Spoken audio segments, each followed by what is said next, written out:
Hello everyone, আজকে আমি তোমাদের 5টা হেলদি ডিনার রেসিপির নাম বলবো যেগুলো তোমরা হেলদি ভেবে খুব বেশি পরিমাণে খাচ্ছ আর ওজন একদমই কমছে না।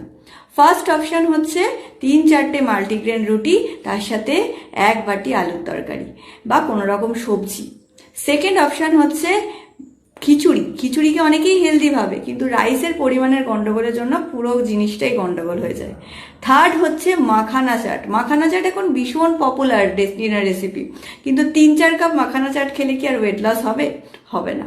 4 নম্বর পয়েন্টটা ভাবলে তোমরা অবাক হয়ে যাবে, সেটা হলো পিনাট চাট, মানে বাদামের চাট। বাদাম কিন্তু অতিরিক্ত ক্যালোরি ডেন্স ফুড, তাই বেশি পরিমাণে খেলে কিন্তু প্রচুর ওয়েট বেড়ে যাবে।